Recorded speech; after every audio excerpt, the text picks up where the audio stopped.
Selanjutnya, komposisi pengeluaran terdiri dari belanja transfer. Belanja diklasifikasi menjadi belanja operasi, belanja modal, dan belanja tak terduga. Sedangkan transfer diklasifikasi menjadi transfer bagi hasil pendapatan dan transfer bantuan keuangan.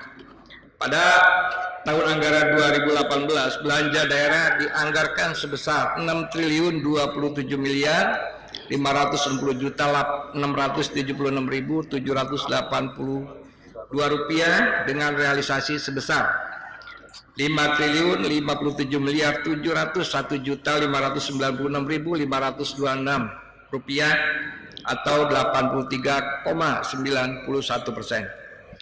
Selanjutnya, pada tahun anggaran 2018, belanja dianggarkan sebesar 5.403.789.465.282 rupiah dengan realisasi sebesar 4.435.230.385.206 rupiah atau 82,08%.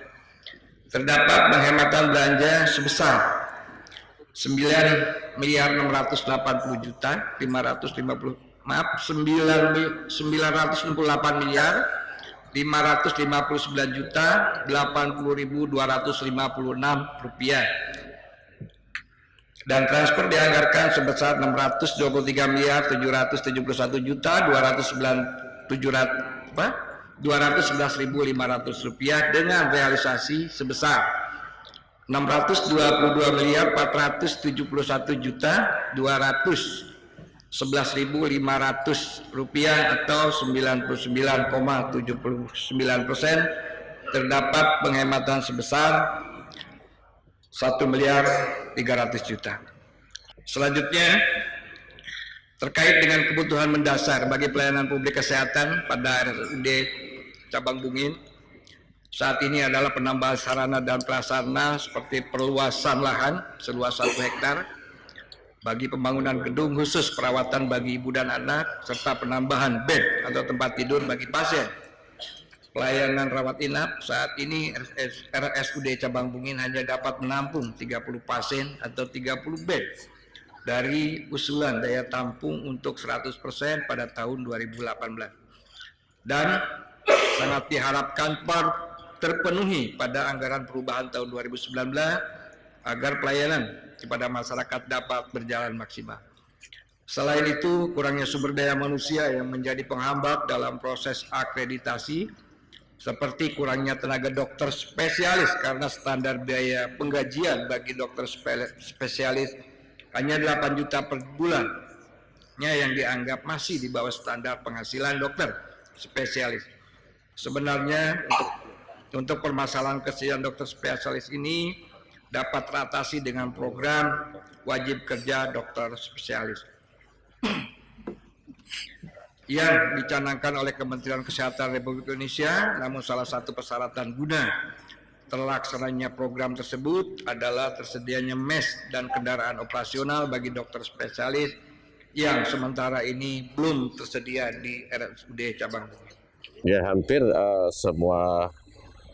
semua bidang, terutama di bidang lelang ya, di PUPR ini karena emang pada awalnya kita terbentur dengan regulasi atau kajian seperti yang lain. Tapi namun kita di sini berharap kawan-kawan untuk menindaklanjuti, karena bagaimanapun itu hajat yang notabene kabupaten kita itu mempunyai APBD sekitar 5 triliun lebih, seingat saya 5,8 triliun, dan kemudian PAD kita emang sudah meningkat dari 1, menjadi 2. Kedepannya menjadi target saya itu harus meningkat pencapaiannya sekitar 10% daripada PAD yang sekarang ini. PAD adalah merupakan kebanggaan kita. PAD adalah merupakan suatu nilai atau tolak ukur kinerja daripada penyelenggara pemerintah. Dalam hal ini penyelenggara pemerintahan adalah eksekutif dan legislatif.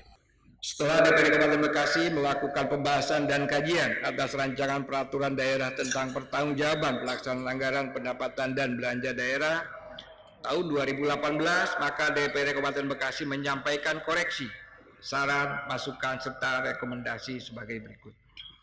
1. Terkait laporan hasil pemeriksaan atas laporan keuangan pemerintah daerah Kabupaten Bekasi tahun 2018 mendapat opini WTP dari BAPK RI Perwakilan Provinsi Jawa Barat, yang mana opini BAPK tersebut merupakan bukti kerja keras yang kita bersama, eksekutif dan legislatif, dalam pengelolaan keuangan daerah yang harus ditingkatkan lagi di kemudian hari. Atas kondisi tersebut, maka DPRD masih perlu memberikan rekomendasi sebagai berikut. A. Opini wajar tanpa pengecualian merupakan opini auditor tertinggi yang diberikan kepada lembaga publik yang dianggap baik dalam menyajikan data dan bukti pengelolaan keuangan daerah sesuai standar perencanaan pelaksanaan pelaporan pengelolaan keuangan daerah. Oleh karena itu, DPRD meminta pada Saudara Bupati untuk lebih mengoptimalkan para aparatur pengelola keuangan daerah untuk lebih meningkatkan kinerjanya. B. Opini wajar tanpa pengecualian bukan berarti tidak ada kesalahan dalam pengelolaan keuangan, baik berupa pelanggaran terhadap peraturan, perundangan maupun kerugian negara. Oleh sebab itu, catatan di atas laporan keuangan yang dinyatakan melanggar aturan atau pemborosan ke depan agar dihindari atau jangan sampai terjadi lagi. C. Audit laporan keuangan yang dilakukan oleh BPK merupakan sampel uji petik terhadap beberapa kegiatan yang menjadi sampel untuk diteliti. Oleh karena itu, kepada semua SKPD untuk selalu mengoptimalkan kinerja pengelolaan keuangan agar ke depan tidak menjadi temuan yang berarti. Kedua, komitmen tanggung jawab aparatur sipil negara dalam menjalankan roda organisasi pemerintahan merupakan amanah yang diberikan oleh masyarakat dan negara. Kewajiban yang diemban oleh ASN Kabupaten Bekasi dalam bentuk kegiatan yang ada di masing-masing perangkat daerah, DPRD melihat masih kurang dukungan dan keseriusan dan komitmen yang tinggi dalam perencanaan, pelaksanaan, dan pengawasannya. Sehingga banyak kegiatan yang tidak urgen bagi masyarakat dan nilai ekonomisnya pendek. Juga masih terdapat serapan anggaran yang tidak maksimal dari setiap OPD. Atas kondisi tersebut, kepada Saudara Bupati agar memacu kinerja aparatur dalam melaksanakan tugas dan fungsinya sesuai dengan tugas pokok fungsi yang diatur dalam ketentuan perundang-undangan.